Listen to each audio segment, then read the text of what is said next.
Hello and welcome to my channel. This is the Mosaic Wellness Network TV channel on YouTube. Today we are going to be looking at some very important things as regards our diet or our choices of food and our health. Over the years, I've heard people say, you can see what's before me on the table. I'm actually in the office doing this, so apologies to you if it doesn't, if you don't find it very interesting. But there are, essential, some nuggets that will be helpful to you. Over the years, I've heard people say all sort of things about foods and our health and all that. Sometimes you hear people say, "No, it's not good to eat banana. Banana does this. Banana does that. Banana is not good for people that are diabetic. It's not good for people that are anemic. All kinds of things they say." And but today I want us to quickly go through this session. My name is Bosede Oboh, and I'm a farmer. Everything about me, speaks of good food and speaks of using your food as a medicine. Now, let's explore the world of Musa species. I wouldn't bore you with the different names of all these things agronomically or, the agronomic slogans and jargons. I'm just going to go straight to what I want you to take home. Now, I think I should do probably another PhD or a PhD in some of these things because there is, when you're looking at peppers, you want to measure the heat, the degrees of heat of each of the varieties of pepper, the cayenne and all kinds of pepper, there's one of these great scientists that came up with a scale. So probably I should come up with a scale of sweetness in Musa species. Now, for the bananas and plantains that we have, especially in my region, in Nigeria, West Africa, on the African continent, we have about 9 to 12 different species of bananas and plantains. But the commonest, universal to Nigeria, it's about 8 that we see. And out of that 8, I think in some regions or in some geopolitical zones, you find some really dominant. For instance, in the western part of Nigeria, which comprises of the Yoruba-speaking, nation in Nigeria, you find this, but the most, and you find also this and this. But the most acceptable one is this. Now, let me go to where we're going. No matter what your dietary condition or health condition is, banana is good for you. I'm sure one of the things banana is high in is in potassium. Banana also contains some vitamin C, it contains some, some magnesium, some manganese, but potassium is the highest. Now, banana is more like an energy food, really, because when you eat it, you are fully loaded. Some persons, by the time they take these 4 or 5 fingers of this particular species of banana with some granite, as we, peanut, roasted peanut, as we love to have it here in Nigeria, it is a meal and they are done for the day. All they just have to do is probably take some water or take some fruits or that, liquid juices and, to make it up for that day. Now, because you have high blood sugar, does not mean you cannot eat banana. Let's go to the scale of sweetness. This in the western part of Nigeria is called 2 names. You see that you hear people call it the Saro variety, that is the Sierra Leonean. Our forefathers believe that the Sierra Leoneans brought it from their region, when they were migrating, into our territory. And it is the sweetest on the scale of sweetness of the Musa species. If you require low glycemic index, in the foods that you eat, then don't take this banana because it's very sweet. Actually, this banana is sweetest, it's yummy, it's delicious, it's creamy. When you blend it, you can use it to make your ice creams. It's the best, in smoothies, except if you don't want that sweetness. Some people even believe that when you eat it, you get a lot of worms. Some of these mites that will believe, in a tradition. So this is the most expensive as well. It's the sweetest. I'm sure if you go to places like the US and all that, in all the civilized nations or advanced nations, you find this often there, but it is the most expensive. And if you want to go into farming, if you go into this, you make more money than any other variety of banana that you have here. So if you require low sugar in your food, low natural sugar in your food, please don't take this banana. Now, this is the next to it on the scale of sweetness. This is the commonest in the western parts of Nigeria, and traditionally or locally we call it omini. It is not as sweet as it is not as mealy and as creamy as this, but it is very sweet as well. And for some persons that have, that need foods that are low in glycemic index, you may not also eat this, especially when you react to anything that is sweet naturally. You don't want to eat this as well.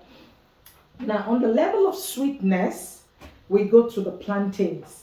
And in plantains, I tell you, we have, right now in Nigeria, we have about 5 different plantains varieties. People just eat plantain, they don't know the difference. But I, as an agronomist and as a farmer, as a farm manager, we know the difference.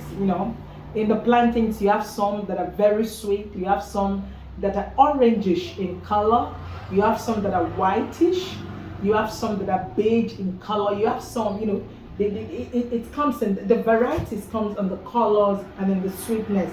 But I'm just using plantains generally. Some are even reddish.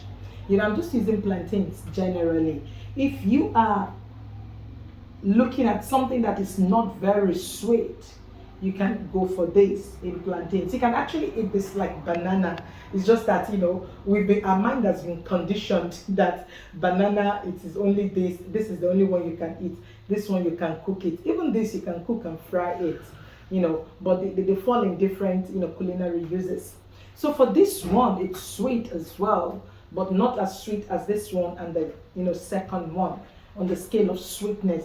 And oftentimes you find people, because we Africans would like to eat muscle, some solid food, maybe flour made into some dough, that you have cooked or steamed, and you have to dip it in some sauce or in some soup. That's usually our lunch, and you find people that have low glycemic index requirement in their foods. You find them eating this one in grain form. When it is ripe, the carbohydrate, turns into sugar. When all these things are green, they are not sweet. They are not sweet. But the moment they are ripe, that ripening process begins, the sweetness begins to come. So the more ripe it is, the more sweet. The sweeter it is. So you find people, using this as plantain flour. That's the green one. Traditionally, what we normally do is we just wash them. When you harvest them, same day harvest or not more than 2 days harvest, you slice and you can sun dry. When it's dry, you can go take it to the mill, you grind it, and you just make some dough, some hot dough with it, and you dip it in your soup and swallow. Now, the next to it is this. I've been trying to look at what name they call this. You can see this is the finger of this is actually bigger. They are very plumpy. They are short. They are short in nature. The second sweet variety of what I have here can be longer than this and can be bigger, but they are not as plumpy as this. In the banana variety, this is the second, in plumpiness, being short and robust. This is it. This is not as sweet as the 3 varieties that I've shown you here. And this is sold in so many areas where they don't grow this, where they don't grow this. This usually, we call it the wild, bananas. They just grow, anywhere they find themselves. The soil is favorable. You just see them growing. But people have started to cultivate them also for their, medicinal value. For their nutritional value, because of the low sugar index. Now, next to this, this is cheaper. You know, when we're looking at the cost, the prices that it's been sold, this is the most expensive, followed by maybe the plantains, followed by this, the paranta. We call this one paranta. Then this one, I'm just trying to, figure out what name they call it, in the local market. They all have different names. But this one I am showing you right now, out of all this, is a traditional one. It's a wild one as well. This is not too, mature. This is a stunted one, but this one I can lay my hands on, as at the time I'm doing this video. We call this omini. The omini is a small variety of bananas. Musa species. It's about the smallest. It's not usually, maybe a little bit bigger than this, not longer, not that robust as this is, but this is full of medicine. We have the purple variety that the skin is purple. We also have the red variety. The skin is red. Now, all these things, this particular one, this omini, it is medicine. Believe you me, if I want to do the work of a native doctor, this is medicine for men that have infertility challenges. This is medicine for, boosting the sexuality of some men. This is good. This, it's not sweet. It's not. It's just on the average, but it is full of medicine. You also use this to cure cough. This small banana you see in my hand, omini, it is not usually, cultivated because people don't like it. It doesn't appeal to their sensory, their sense organs. It's smallish, it's not sweet, but it is medicine. So out of all the things that are here, the number one medicinal is this one. This is really good. You can use it to cure cough. We mix it with some other herbs and some other, spices. It is good for cough medicine. They also use it for asthma. Most importantly, especially the purple one, they use it in, in dealing with some reproductive challenges, especially for the men. You have low sperm count. You got to take this. If you get in touch with us, you can sign on to a, wellness or nutritional consulting, and we're going to give you, some of the information you need to know to be able to use this omini for your sexual drive. You want to have a good sex drive. You want to have, you want to enjoy sex. You may be thinking of this. Now, the last on my table that I'm going to talk about is for people that are diabetic, especially diabetes type 2 or type 1, or you are at the chronic stage of your diabetes. This is good. When this came out, people didn't really like it. I'm trying to check the history, the agronomic history of this particular variety of banana, because I stumbled into it about 22 years ago when I stumbled into this variety of bananas. And I want to tell you, it doesn't appeal to people's, sensory evaluation or sensory experience. It doesn't really appeal because it's not sweet, it's not mealy, it's not yummy, it is not, it is nothing. It is just whitish and bland. The taste is bland in the mouth.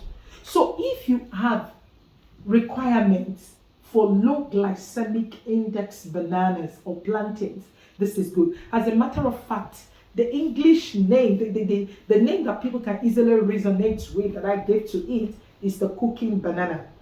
The skin of it is as thick, even thicker than the skin of the plantains. So you can cook them. And it is not sweet at all. It is not sweet. Yes, if you want to make smoothie, if you are diabetic and you want to add bananas to your smoothie, I'm going to recommend this. When it is ripe, you can just, mix other fruits with it and blend and take it. If you want to make ice creams with it, you can blend. As a matter of fact, this particular banana, the cooking banana, and this plantains, the green one, I have worked on them to make them into instant whole meal. So all you require is just boil your water, pour the flour that I've made from this into a bowl, and add your hot water or your boiling water and just turn. You know, it doesn't require heat. And your mussel, your plantain, pounded plantain is just ready. So don't forget, this we call it bambola. In the Yorubas looked for a way to call it, they don't know because it's just big for nothing. So that's why they call it bambola. Bambola means it's just big for nothing. So, but it has its own medicinal value. It has its own nutritional value in the sense that it does not contain high sugar, high natural sugars that all these other things. So this can go for, and one of the things I have done with this as well under the brand name of Fresh Serve is to make it into flour. You know, flour that you can use in baking, flour that you can use for your bread. So you can actually combine this, you know, the flour of this with some whole wheat or with some potato flour that we have done and bake your cake, make your bread, make your chin-chin, make your puff-puff if you feel like eating, or you want to make your pancakes, you know, anything you want to do that you do with whole wheat or that you do with wheat flour, you can actually do it with this banana. It's very good. So I don't know which one is your favorite or which one is your go-to whenever you want to eat banana. You can just tag us, you can send a comment, whichever one you have had experience with. All these bananas, you can cook them, but the best one to eat raw are the paranta, the omeni. If you want to use for your smoothies, you can use any of this.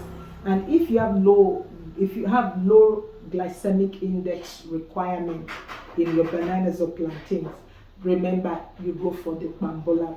My name once again is Bosede Oboh. I hope you've been able to learn some things, few things about bananas as relates to your dietary or your nutritional requirements.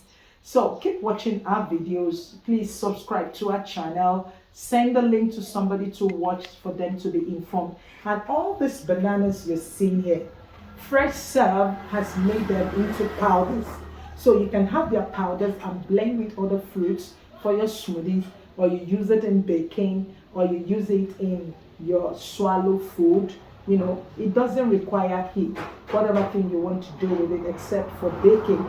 Till I come your way next time, my name is Bosede Oboh. I'm the convener of the Mosaic Wellness Network. I am the host of Dr. Kitchen, an online, real-time, kitchen studio teaching you culinary foods, how you can use foods as medicine. Till I come your way next time.